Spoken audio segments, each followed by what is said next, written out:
बाड़ी। गांव के किनारे एक टूटी हुई हवेली खड़ी थी, जिसे अब लोग दूर से भी देखने से डरते हैं। कहते हैं यहां कभी दो सगे भाई रहते थे, शिवानंद और सदानंद। शिवानंद और सदानंद दोनों भाइयों के सिर पर पिता की मृत्यु के बाद जिम्मेदारी का साया था। उनके पिताजी जनार्दन देसाई गांव के पुराने जमींदारों में गिने जाते थे। गांव के लोग उनकी बहुत इज्जत करते थे। जनार्दन 2 बार गांव के सरपंच भी रह चुके थे, इसलिए भी उन्हें बहुत मानते थे। जनार्दन की लगभग 10 एकड़ उपजाऊ जमीन, 2 कुएं, एक हवेली और सोने चांदी के कुछ पुराने गहने थे, जिन्हें वो पीढ़ियों से संभालते हुए आ रहे थे। जनार्दन देसाई ने मरने से पहले सब कुछ दोनों बेटों के नाम बराबर बांट दिया था, लेकिन सदानंद को यह बंटवारा मंजूर नहीं था। आधी जमीन लेकर क्या करूंगा? सारा गांव मेरे पैरों तले होना चाहिए। सिर्फ मेहनत से नहीं, ताकत से हासिल होगा ये सब। शिवानंद बस शांत रहता और कहता, बाबा ने जैसा बांटा वैसा ही ठीक है, मेहनत से जो होगा वही सही होगा। लेकिन सदानंद के भीतर जलन का बीज उसी दिन बोया गया था। शिवानंद बड़ा भाई था, शांत, ईमानदार और मेहनती। खेती करता था और गांव वालों की मदद करता था। सदानंद को यह सब अच्छा नहीं लगता था। उसे बड़ी बड़ी चीजों का लालच था, पैसा, पावर और ऐशो आराम। ये सब मेहनत बेकार है भैया। असली खेल तो पैसा है, पावर है, और वो हमें ऐसे नहीं मिलेगा। शिवानंद बस मुस्कुराता और कहता, जो भी होगा मेहनत से होगा, यही रास्ता सही है। पर यह सीधा रास्ता सदानंद को काटने लगा था। शिवानंद की पत्नी का नाम था सुमेधा, जो एक सीधी साधी धार्मिक प्रवृत्ति की महिला थी। उनके 2 बच्चे थे, एक बेटा और एक बेटी। परिवार छोटा था, लेकिन प्यार और शांति से भरा हुआ। वही सदानंद की पत्नी मंजरी एक तेज दर्रार महिला थी, जिसे शहर की चकाचौंध पसंद थी। उनका कोई बच्चा नहीं था, जिससे दोनों के बीच अक्सर तनाव रहता। जनार्दन देसाई के गुजरने के बाद शिवानंद को गांव के लोग उसके पिता की परछाई मानते। शिवानंद को लोग ग्राम सभा के फैसलों में बुलाते, मंदिर के काम में आगे रखते और कई बार उसकी राय को अंतिम मानते। सदानंद को सबसे ज्यादा जलन इस बात की थी कि गांव में लोग उसके बड़े भाई को इज्जत देते थे। शिवानंद जैसा सच्चा आदमी अब कहाँ मिलता है? वो नहीं होता तो कई बार गांव बिखर जाता। ये सब सुनकर सदानंद का खून खौल उठता। हर कोई शिवानंद भैया करता रहता है, जैसा मैं कोई हूं ही नहीं। अब देखना मैं क्या बनता हूं और वो क्या रह जाता है। धीरे धीरे उसकी ये जलन एक जुनून बन गई और यहीं से जन्म हुआ उस काले इरादे का। उसने ठान लिया शिवानंद को रास्ते से हटाना है, ताकि सारी संपत्ति मेरी हो जाए और ये गांव भी मेरी इज्जत करने पर मजबूर हो जाए। और यही लालच उसे ले गया उस रास्ते पर जहां से कोई वापसी नहीं थी, अंध सिद्धि की ओर। गांव से दूर जंगल के अंदर एक पुराना टूटा मंदिर था। उस मंदिर में भगवान की मूर्तियां नहीं थी। वहां एक तांत्रिक रहता था, बाबा नरसिंह। उसकी साधना रहस्यमयी और खतरनाक थी। उसे लोग अंध सिद्धि बाबा कहते थे। एक काली विद्या जो मनचाही चीज तो देती थी, लेकिन आत्मा की कीमत पर। एक रात सदानंद उस तांत्रिक के पास पहुंचा। बाबा जैसे पहले से ही उसकी प्रतीक्षा कर रहे थे। जैसे ही सदानंद ने कदम रखा, बाबा ने उसकी तरफ देखा और बोले, तेरे मन में बहुत कुछ चल रहा है, शिवानंद को हटाना चाहता है ना? सदानंद चौंक कर बोला, आपको कैसे पता? मेरे पास आए हर किसी के मन की बात मैं जानता हूं। ऐसे ही कोई मुझे याद नहीं करता। पर सुन, यह रास्ता आसान नहीं।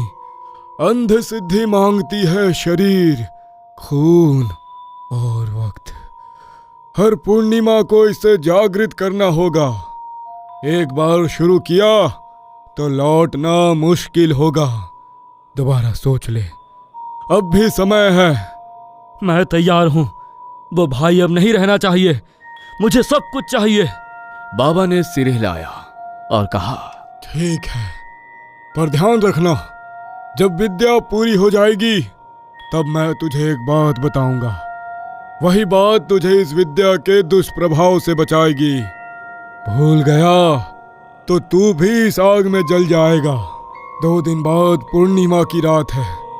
उस रात मेरे पास आना। अपने साथ शिवानंद के बाल, उसके पसीने से भरा रुमाल और उसके खेत की मिट्टी लेकर आना। इन चीजों से ही हम उस पर निशाना साध करेंगे। और ध्यान रहे, तुम्हें यहाँ आता कोई देखे ना। सदानंद पूर्णिमा की रात चुपके से बाहर निकला और अपने सारी चीजें लेकर बाबा के ठिकाने पर पहुंच गया। पहली रात बाबा जंगल के अंदर पीपल के पेड़ के नीचे बकरी के खून और शिवानंद के खेत की मिट्टी से मिलाकर एक चक्र बनाता है।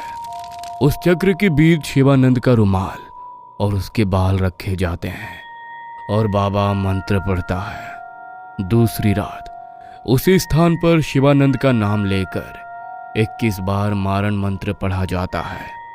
फिर उस पर बचे हुए बकरी के खून से काली बिंदी बनाकर निशाना लगाया जाता है। तीसरी रात पीपल के पत्ते पर बाबा द्वारा दिए गए मंत्र को लिखा जाता है और उसे जलाकर राख बनाई जाती है। वो राख रात भर चक्र में उड़ती रहती है। इस पूरी प्रक्रिया के दौरान सदानंद को मौन रहना होता है। चौथी रात एक कौवे की बलि दी जाती है। उसके खून से सदानंद के माथे पर काल संकेत बनता है और उस चक्र में जीव नियोजन की प्रक्रिया की जाती है, जिससे आत्मा को बाहर से बुलाया जाता है और उसके लक्ष्य पर छोड़ा जाता है। पांचवी और अंतिम रात मृत आत्माओं की पूजा की जाती है। एक विशेष हवन होता है जिसमें पीली सरसों, नींबू, हड्डियों का चूरन और पीपल की सूखी छाल डाली जाती है और इस हवन के धुएं से आत्मा को शक्ति दी जाती है और वो शक्ति लक्ष्य के शरीर में प्रवेश करती है। सदानंद ने हर विधि को बिना डरे पूरा किया।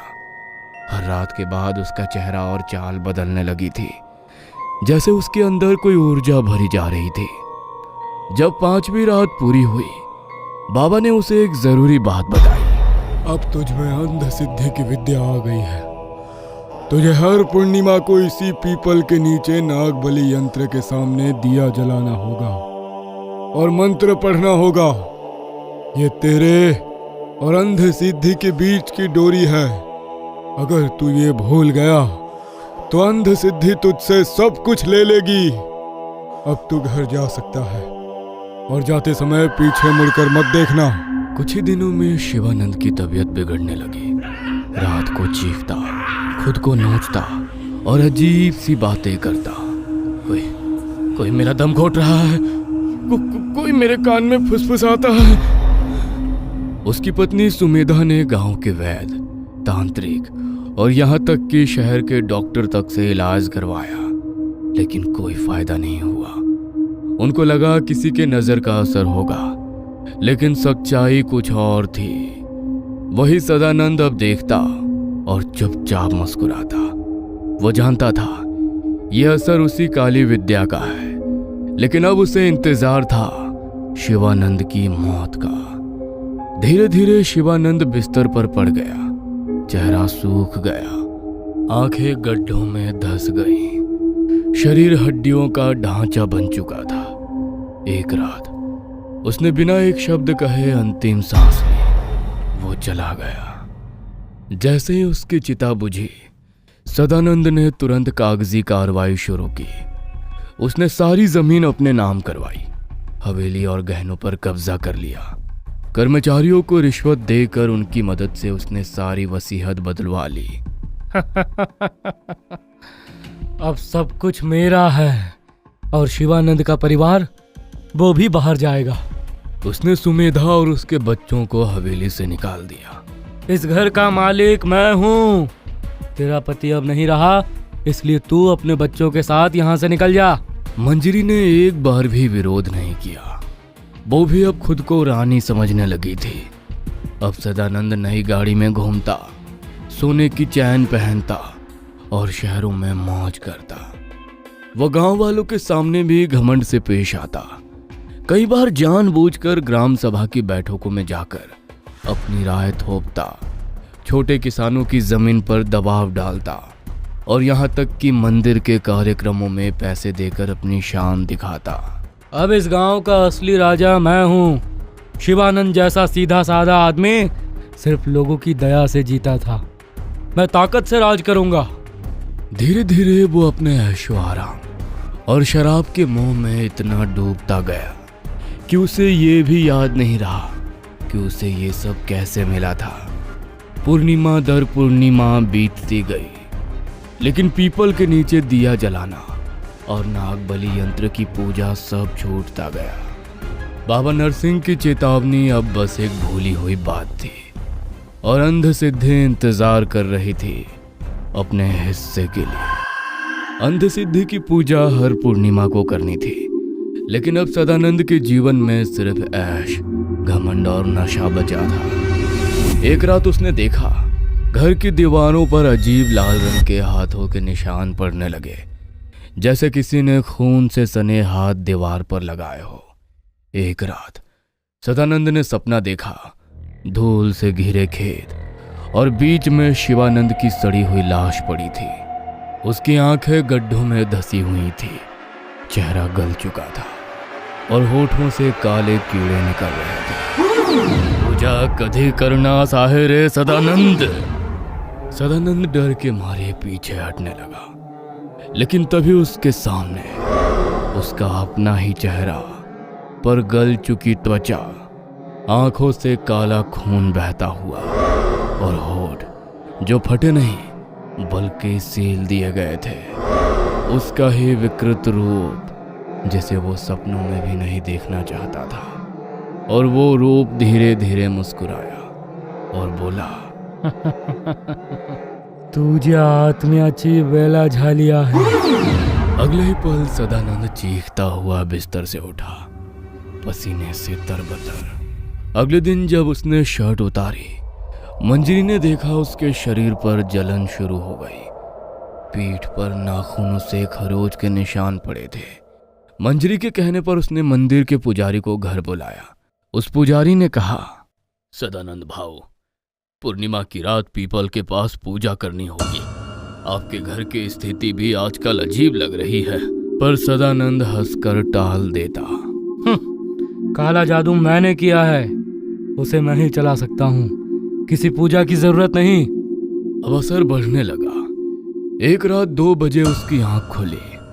उसने देखा टेबल पर चाय का जूठा कप और राख पड़ी हुई है, और घर में हो रही घटनाओं की वजह से नौकर भी नौकरी छोड़कर भाग गए। और फिर अंधसिद्धि पूरी तरह से जाग उठी। ये सदानंद के जीवन की सबसे भयानक रात थी। हवेली से अचानक जोर जोर से चीखें सुनाई देने लगी। गर्भवती मंजरी अस्पताल में थी। घर में सदानंद अकेला था। दरवाजे अपने आप जोर से बंद हो गए। खिड़कियों से हवेली में हवा भर गई और लाइटें फड़कने लगी। सदानंद जमीन पर गिरा हुआ था। उसका चेहरा डर के मारे पीला पड़ चुका था। वह जोर जोर से चिल्ला रहा था, माफ कर दो शिवानंद भैया, माफ कर दो, मुझे माफ कर दो। पर कोई नहीं आया। पूरा घर जैसे किसी अंधेरे भंवर में डूब गया था। और ये सब यहीं तक नहीं रुका। अंधसिद्धि ने अब उसके पूरे घर को निगलना शुरू कर दिया था। अस्पताल में मंजरी को बच्चा हुआ, लेकिन बच्चे के जन्म लेते ही मंजरी को खून की कमी हुई। उसकी हालत बहुत खराब हो गई। उसकी सांसें टूटने लगी। डॉक्टर ने चेक किया, लेकिन तब तक बहुत देर हो चुकी थी। मंजरी दम तोड़ चुकी थी। बच्चा बचा तो था, पर मां के बिना कमजोर और असहाय था। और सिर्फ 3 दिन के अंदर उस मासूम की भी मृत्यु हो गई। अब सदानंद पूरी तरह टूट चुका था।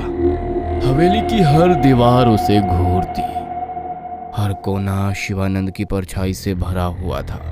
उसने शराब, शोर और दिखावे से अपने डर को दबाने की कोशिश की, पर एक रात जब फिर से लाल निशान दीवार पर पड़े और उसी रात एक अजीब सी आवाज उसके कान में आई, दिया कहाँ है रे? नागबली का दिया, तू भूला है मुझे, अब मैं तुझे नहीं भूलूंगा। घबराकर सदानंद अंधेरे में भागते हुए तांत्रिक नरसिंह के पास पहुंचा। बाबा, बाबा बचा लो मुझे, मुझसे भूल हो गई। मैं सब कुछ करने को तैयार हूँ, बस इसे मुझसे दूर कर दो। बाबा की आंखें बंद थी। उन्होंने धीरे से आंखें खोली और कहा, मैंने तुझे अंध सिद्धि प्राप्त करने से पहले ही कहा था कि इसे संभालना आसान नहीं होगा। इसकी खिदमत में अगर कोई चूक हुई तो ये सिद्धि तुझे नहीं छोड़ेगी।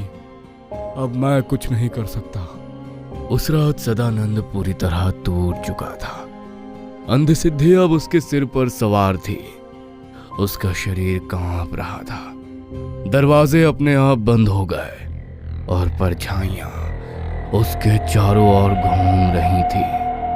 धीरे धीरे अंध सिद्धि ने उसे मानसिक रूप से इतना कमजोर कर दिया कि उसने खुद से ही मुक्ति मांगनी शुरू कर दी। आधी रात को हवेली में अचानक एक जोर की चीख गूंजी। सुबह जब गांव के लोगों ने दरवाजा तोड़ा तो सदानंद की लाश फर्श पर मिली। उसकी गर्दन साड़ी से लटक रही थी, लेकिन सबसे डरावनी बात यह थी, उसका चेहरा सूजा हुआ नीला पड़ चुका था और उसकी आंखें पूरी खुली थीं, जैसे वो कुछ बोलना चाहता था पर बोल नहीं पाया। उसके मुंह से काली राख निकल रही थी और पूरे कमरे में एक सड़ी सी गंध फैली हुई थी। जब सदानंद के प्राण निकले उसी वक्त जंगल में अपने ठिकाने पर बाबा नरसिंह ध्यान में बैठ गए। उन्हें कुछ असहज महसूस हुआ। उन्होंने अपनी साधना शुरू की। जैसे ही उन्होंने आंखें बंद की, उन्हें एक धधकती हुई परछाई दिखी। जलती हुई आत्मा, तड़पती हुई, काली लपटों में घिरी हुई, वो सदानंद था। जो बीज तूने बोया था वो अब फल बन चुका है और उसका स्वाद तू अकेले ही चखेगा। उन्होंने एक गहरी सांस ली और कहा, अंध सिद्धि फिर से अपना हिस्सा ले गई।